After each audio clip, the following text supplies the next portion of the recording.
ہدایت ہے. آپ کو یہ بتائیں گے جی قرآن میں تو لکھا ہے کہ قرآن پڑھ کے لوگ گمراہ بھی ہو جاتے ہیں. یہ سوال آیا ہے کہ عام آدمی ترجمہ قرآن پڑھ کر سمجھ سکتا ہے یا نہیں. یہ اصل میں میرے ایک جواب پر شاید ان کا سوال ہو.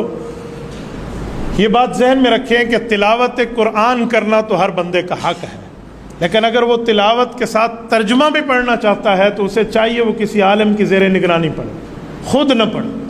وہ خود ترجمہ پڑھنے بیٹھ جائے گا نا تو بعض مقامات ایسے آئیں گے جس جگہ وہ شکوک اور شبہات اور سوالات میں مبتلا ہو جائے گا. وہاں وہ سمجھائے گا جو تعلیمات نبویہ پڑھ چکا ہوگا، جسے احادیث پر عبور ہوگا اور شریعت کا ماہر ہوگا، وہ سمجھائے گا.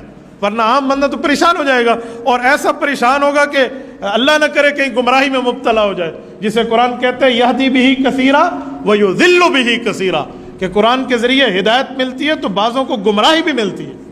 تو اس گمراہی کا کیا کرو؟ استغفر اللہ. میری یہ بات یاد رکھیے گا، اگر کسی کا یہ عقیدہ ہے کہ قرآن لوگوں کو گمراہ کرتا ہے، ایسا شخص کافر ہے.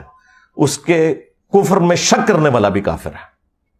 مسلمان کا یہ عقیدہ ہو ہی نہیں سکتا کہ یہ کتاب گمراہ کرتی ہے. ورنہ ہم غیر مسلم کو یہ کہیں گے کہ بھائی یہ لو کتاب پڑھو، گمراہ بھی ہو سکتے ہو، ہدایت بھی پا سکتے ہو، آگے تمہاری اپنی مرضی ہے. وہ کہے گا جی کول ہی رکھو. ہاں لاجیکل. آج اگر کوئی غیر مسلم اسلام قبول کرنا چاہے یا اسلام کو سٹڈی کرنا چاہے اور ہم سے پوچھے بتاؤ تمہاری کتاب کون سی ہے، ہم اسے قرآن دیتے وقت یہ کہیں گے کہ یہ ہماری کتاب ہے، لیکن 50-50 چانسز ہیں، گمراہ بھی ہو سکتے ہو، ہدایت بھی. کہے گا جی کول ہی رکھو. اور اگر کوئی میرے جیسا مسلمان وہ یہ کہے کہ یہ ہماری کتاب ہے، اسے پڑھو، یہ سراپا ہدایت ہے، اور آگے سے اگر وہ انگریز پوچھ لے کہ کیا تو نے بھی یہی قرآن پڑھ کے اپنے عقیدوں کی اصلاح کی تھی، تو 99% مسلمان جو ہے نا اس کا منہ دیکھیں گے کہ نہیں. پھر وہ آگے سے اگر یہ پوچھ لے کہ اگر تو نے اس کتاب سے ہدایت حاصل نہیں کی ہے تو مجھے کیوں مشورہ دے رہا ہے، تو ہمارے سر شرم سے جھک جائیں گے. قرآن میں کہیں نہیں لکھا یہ قرآن گمراہ کرتا ہے. وہ ایک جملہ، جس طرح میرے کلپ یہ چھوٹے چھوٹے کاٹتے ہیں نا، یہ اللہ کا کلپ کاٹا ہوا ہے ان مولویوں نے. یہ مولوی اتنے ظالم ہیں کہ یہ اللہ کے بھی کلپ کاٹتے ہیں. یضل بہ کثیرا ویہدی بہ کثیرا، یہ اللہ کا کلپ انہوں نے قرآن سے کاٹا ہے. قرآن میں یہ نہیں لکھا ہوا تھا کہ یہ کتاب گمراہ کرتی ہے. قرآن میں تو یہ لکھا تھا کہ اللہ تعالیٰ اس بات سے حیا محسوس نہیں کرتا کہ وہ بات سمجھانے کے لیے مچھر کی مثال دے یا اس سے بھی کسی حقیر چیز کی. اس کا مقصد بات سمجھانا ہے.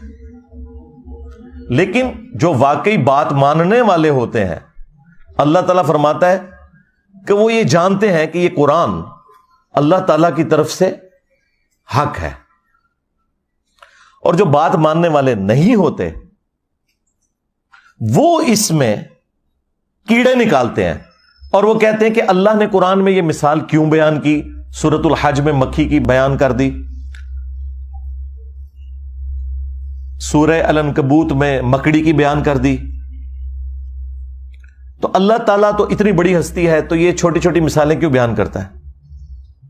تو اس کے جواب میں اللہ تعالیٰ نے فرمایا کہ جو اہل ایمان ہے وہ تو جانتے ہیں کہ یہ حق ہے تیرے رب کی طرف سے، کیونکہ اس کا مقصد بات سمجھانا ہے. اچھا استاد وہ ہوتا ہے جو اسٹوڈنٹ کے لیول پہ اتر کے بات کو سمجھاتا ہے، اپنے علم کا روب نہیں ڈالتا موٹے موٹے الفاظ بول کے. لیکن یہ لوگ جو ہیں ان کے لیے پھر اللہ تعالیٰ کہتا ہے تمہارے لیے جواب یہ ہے کہ یضل بہ کثیرا ویہدی بہ کثیرا. اللہ تعالیٰ اس کتاب کے ذریعے گمراہ کر دیتا ہے بہت سے لوگوں کو.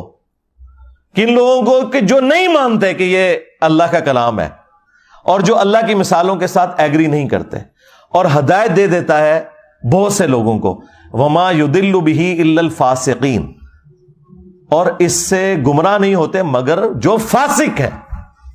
2 نمبر لوگ جو اترے میں. اس کو مثال سے سمجھیں کہ ایک ہی بارش ہے، وہ اگر گندگی کے ڈھیر پر برسے گی تو وہاں سے تعفن نکلے گا، اور اگر مٹی پہ برسے گی وہاں سے پھول اور پودے نکلیں گے.